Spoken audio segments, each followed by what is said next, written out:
Organizing files. Objectives. इस lesson में हम सीखेंगे कि डायरेक्टरीज या फ़ोल्डर्स क्या होते हैं और इनकी मुख्तलिफ़ खसूसियात के बारे में मालूमात हासिल करेंगे। आम तौर पर इस्तेमाल होने वाली मुख्तलिफ़ फ़ाइल्स की इकसाम के बारे में सीखेंगे और ये भी सीखेंगे कि इन फ़ाइल्स की क्या खसूसियात होती हैं। फ़ाइल्स और डायरेक्टरीज को रीनेम करना सीखेंगे।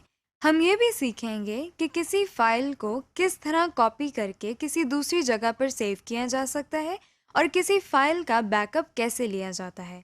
किसी फ़ाइल को किस तरह डिलीट किया जाता है और डिस्क को किस तरह फॉर्मेट किया जाता है और किसी गुमशुदा फ़ाइल को किस तरह सर्च किया जाता है। Directories, folders, attributes. अब हम देखते हैं कि हम एक नई डायरेक्टरी या फोल्डर किस तरह बना सकते हैं। इसके लिए हम सबसे पहले अपने डेस्कटॉप पर राइट क्लिक करते हैं। हमारे सामने एक लिस्ट आ गई है। इस लिस्ट में से हम न्यू पर अपना माउस ले जा रहे हैं, जैसा कि आप देख रहे हैं। इस नई आने वाली लिस्ट में आप बहुत से आइकॉन्स बने हुए देख सकते हैं। इस लिस्ट में सबसे ऊपर आप फोल्डर लिखा हुआ देख सकते हैं। इस पर क्लिक करने से हमारे सामने एक फोल्डर बन गया है। इसी तरह हम इस नए बनाए गए फोल्डर को डबल क्लिक करके ओपन करते हैं। इस फोल्डर के अंदर हम राइट क्लिक करते हैं तो हमारे सामने वही लिस्ट दोबारा आ जाती है। इस लिस्ट में से हम फिर से न्यू पर अपना माउस लेकर जाते हैं तो हमारे सामने वही आइकॉन्स वाली लिस्ट दोबारा आ जाती है। इस तरह हम एक फोल्डर के अंदर मजीद फोल्डर्स बना सकते हैं। अब हम किसी फोल्डर की प्रॉपर्टीज देखना सीखते हैं। सबसे पहले हम उस फोल्डर पर राइट क्लिक करते हैं। सामने आने वाली लिस्ट में हम सबसे आखिरी ऑप्शन जिस पर प्रॉपर्टीज लिखा है उस पर क्लिक करते हैं। प्रॉपर्टीज पर क्लिक करते ही हमारे सामने एक विंडो खुल गई है। ये विंडो हमारे बहुत काम की विंडो है। आप देख सकते हैं कि इस विंडो के टाइटल बार में फोल्डर के नाम के साथ प्रॉपर्टीज लिखा है। इस विंडो में आप एक फोल्डर का निशान बना हुआ देख रहे हैं। इस फोल्डर के निशान के सामने इस फोल्डर का नाम लिखा हुआ है। इस फोल्डर के निशान के नीचे आप इस फोल्डर के बारे में तमाम मालूमात हासिल कर सकते हैं। मिसाल के तौर पर आप इस फोल्डर की टाइप देख सकते हैं। इसके अलावा आप इस फोल्डर की अपने कंप्यूटर पर लोकेशन भी देख सकते हैं, यानी ये फोल्डर आपके कंप्यूटर पर कहाँ पड़ा हुआ है। आप इसी विंडो में लोकेशन के नीचे साइज लिखा हुआ देख रहे हैं। यह आपको बताता है कि जिस फोल्डर की प्रॉपर्टीज आप देख रहे हैं उस फोल्डर का साइज कितना है। साइज ऑन डिस्क आपको बताता है कि इस फोल्डर ने आपके कंप्यूटर पर कितनी जगह ली है। इसके नीचे आप कंटेंट्स लिखा हुआ देख रहे हैं। यहाँ से आप देख रहे हैं कि इस फोल्डर में कितनी मजीद फाइल्स और फोल्डर्स हैं। कंटेंट्स के नीचे क्रिएटेड लिखा है। यह हमें बताता है कि ये फोल्डर किस तारीख को कितने बजे बनाया गया था। Most widely used types of files. अब हम कुछ ऐसी फाइल्स देखते हैं जो हमारे इस्तेमाल में बहुत ज़्यादा आती हैं।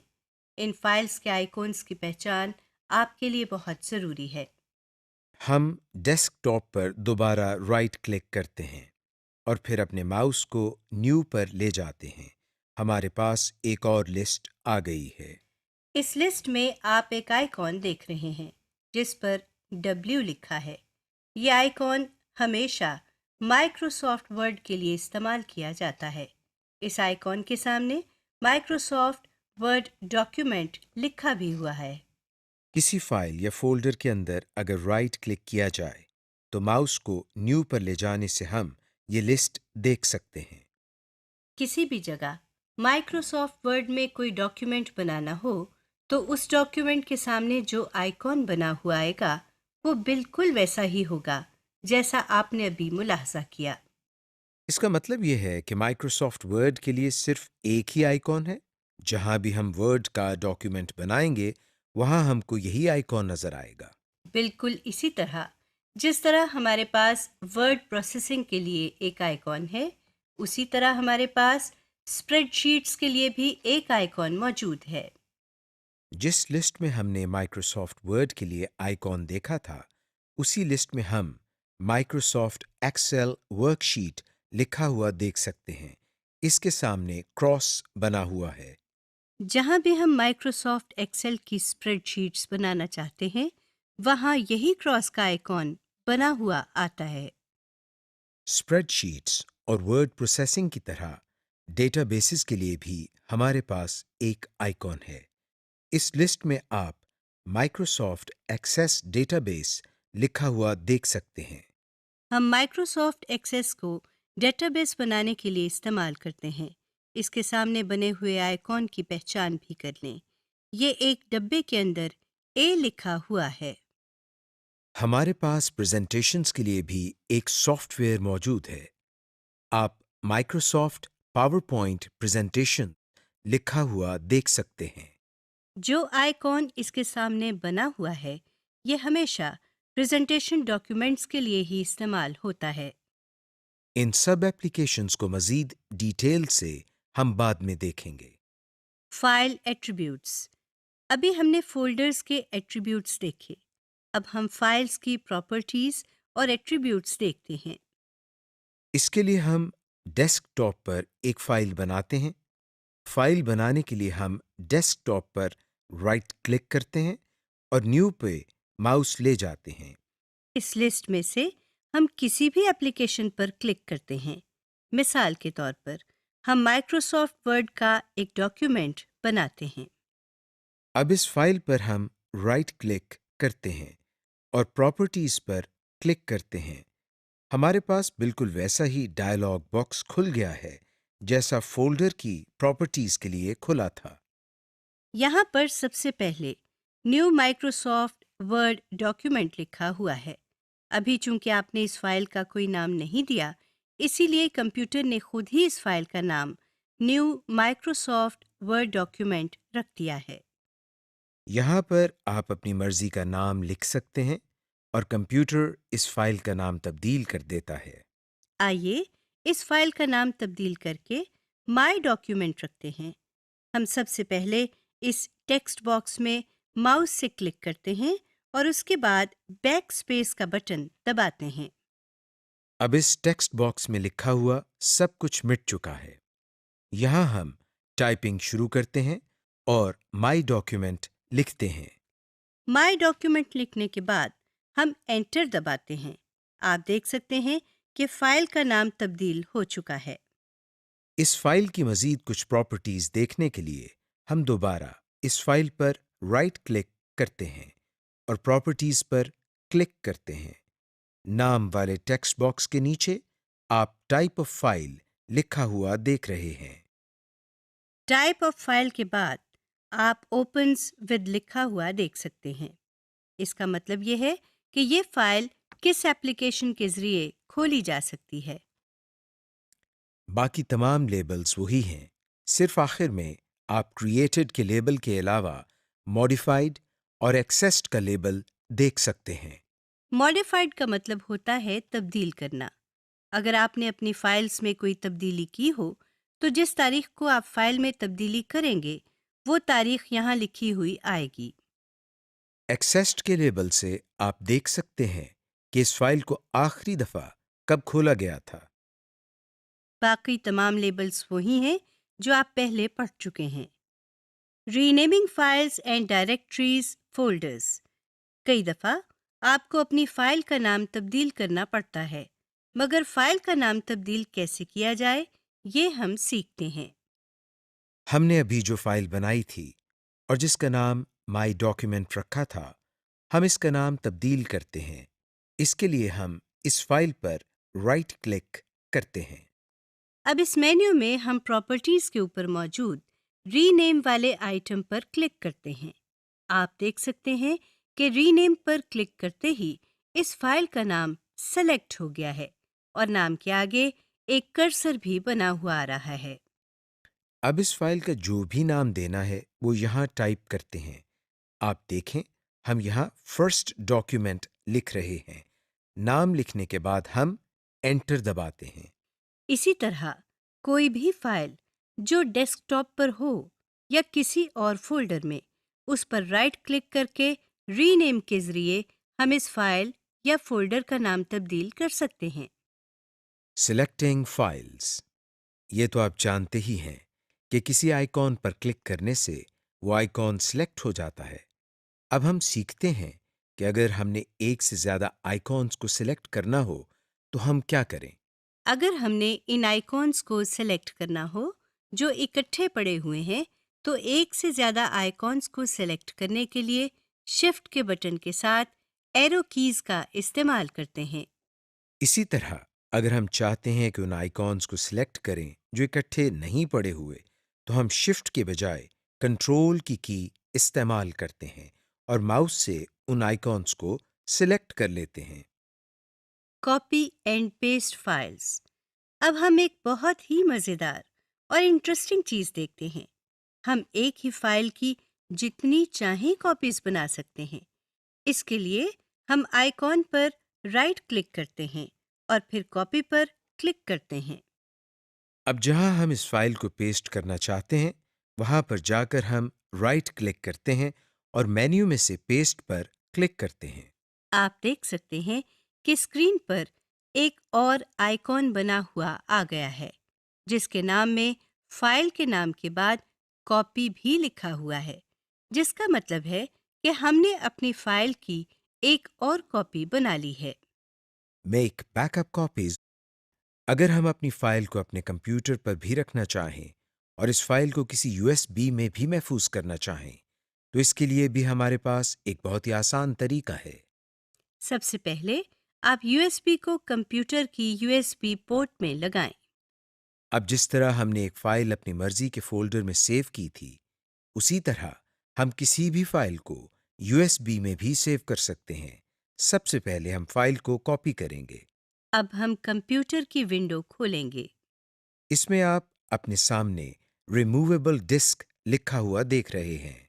यूएसबी चूंकि ऐसी डिस्क है जो आसानी से कंप्यूटर के साथ लगाई और उतारी जा सकती है, इसलिए कंप्यूटर इसको रिमूवेबल डिस्क से जाहिर करता है। इस पर डबल क्लिक करके ओपन कर लें। अब कॉपी की हुई फाइल को यूएसबी में सेव करने के लिए हम यहाँ पर राइट क्लिक करते हैं और पेस्ट पर क्लिक करते हैं। दूसरे तरीके में हम फाइल को कॉपी किए बगैर यूएसबी ड्राइव में महफूज करते हैं। जिस फाइल की हम कॉपी बनाना चाह रहे हैं, हम इस फाइल पर राइट क्लिक करते हैं और अपने माउस पॉइंटर को सेंड टू पर लेकर जाते हैं। अब जो मेन्यू हमारे सामने है, उसमें हम रिमूवेबल डिस्क पर क्लिक करते हैं। इस पर क्लिक करते ही हमारी फाइल यूएसबी में जाना शुरू हो गई है। फाइल को कॉपी करने से हम एक ही फाइल को दो जगह महफूज कर सकते हैं। अगर हम चाहें कि हम अपनी फाइल को एक फोल्डर से निकालकर दूसरे फोल्डर में महफूज करना चाहें, तो हम फाइल को कॉपी करने के बजाय कट करते हैं। फाइल पर राइट क्लिक करके हम कट पर क्लिक कर रहे हैं। अब जहां इस फाइल को हम पेस्ट करना चाहते हैं, वहां जाकर हम पेस्ट पर क्लिक कर देते हैं। Delete files from folders.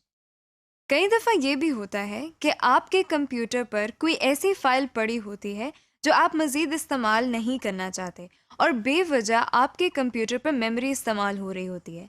इसलिए आप उन फाइल्स को अपने कंप्यूटर से निकालना या डिलीट करना चाहते हैं। ऐसा करने के लिए हम क्या करते हैं, आइए देखते हैं। जिस फाइल को हम डिलीट करना चाह रहे हैं, इस पर राइट क्लिक करके हम डिलीट पर क्लिक करते हैं। डिलीट करते ही हमारे सामने एक मैसेज आता है, जिसमें कंप्यूटर हमसे पूछता है कि क्या हम वाकई फाइल को डिलीट करना चाहते हैं या नहीं। अगर हम यस पर क्लिक करें, तो फाइल हमारे फोल्डर से निकलकर रिसाइकिल बिन में चली जाती है, और अगर हम नो पर क्लिक करें, तो कंप्यूटर इस फाइल को डिलीट नहीं करता।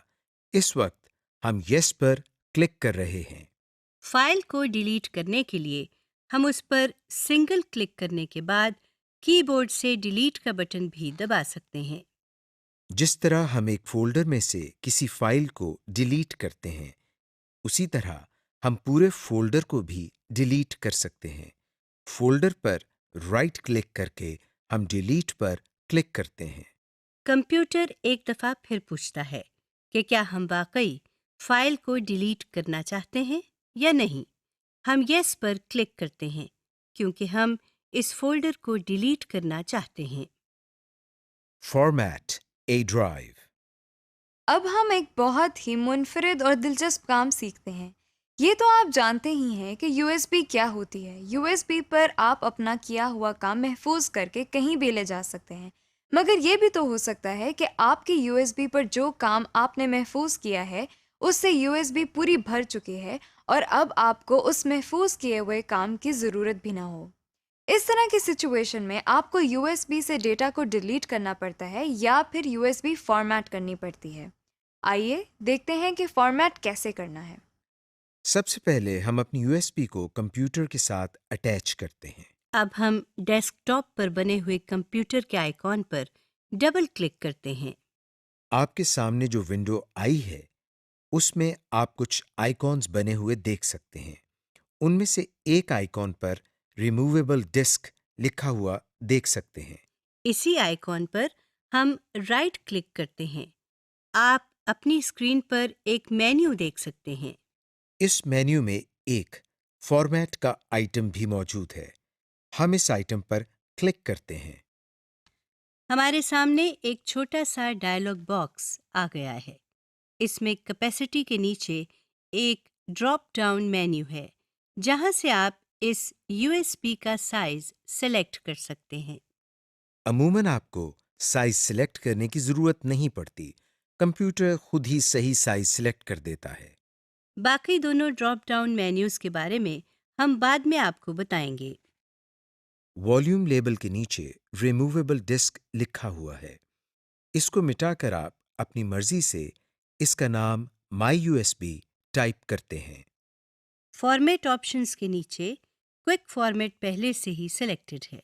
फॉर्मेटिंग शुरू करने के लिए हम सबसे नीचे बने हुए स्टार्ट के बटन पर क्लिक करते हैं तो कंप्यूटर हमें एक वार्निंग देता है कि अगर आपने यूएसबी फॉर्मेट की तो इसमें मौजूद सारी फाइल्स और फोल्डर्स डिलीट हो जाएंगे। हम ओके का बटन प्रेस करते हैं।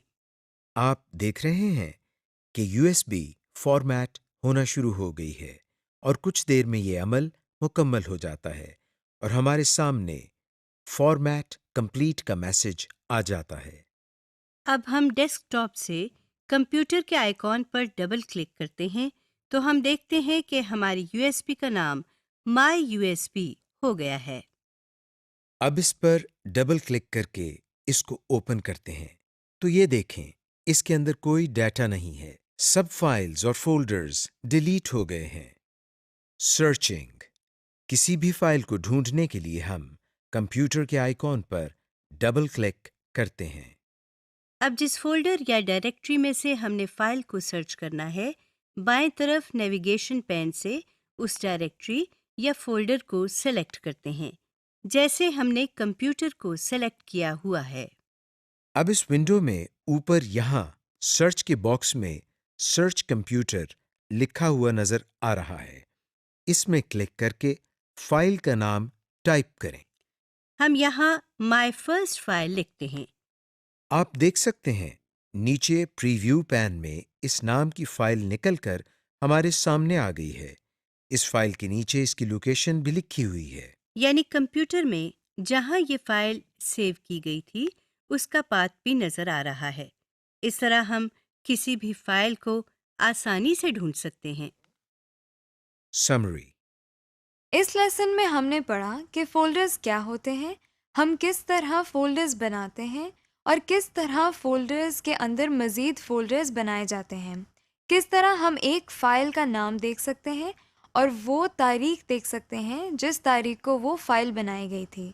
इस लेसन में हमने मुख्तलिफ़ इक़साम की फ़ाइल्स के आइकॉन्स की पहचान भी की, जिनमें एक्सेल, वर्ड, एक्सेस और पावर पॉइंट शामिल हैं। हमने ये भी सीखा कि किस तरह किसी फ़ाइल या फ़ोल्डर का नाम तब्दील किया जा सकता है, किस तरह हम फाइल्स को सिलेक्ट करते हैं चाहे वो फाइल्स एक साथ हों या मुख्तलिफ जगहों पर मौजूद हों। हमने ये भी सीखा कि फाइल्स को एक जगह से किस तरह कॉपी किया जाता है और फिर किस तरह अपनी मर्जी की जगह पर पेस्ट किया जाता है। इस लेसन में हमने फाइल्स और फोल्डर्स को कट करके पेस्ट करना भी सीखा। फिर हमने ये भी सीखा कि किसी फाइल या फोल्डर को यूएसबी पर किस तरह कॉपी किया जाता है। हमने फाइल्स और फोल्डर्स को डिलीट करना भी सीखा और यूएसबी को फॉर्मेट करना भी सीख लिया। इसके बाद हमने अपने कंप्यूटर पर फाइल्स को ढूंढने का तरीका भी सीखा।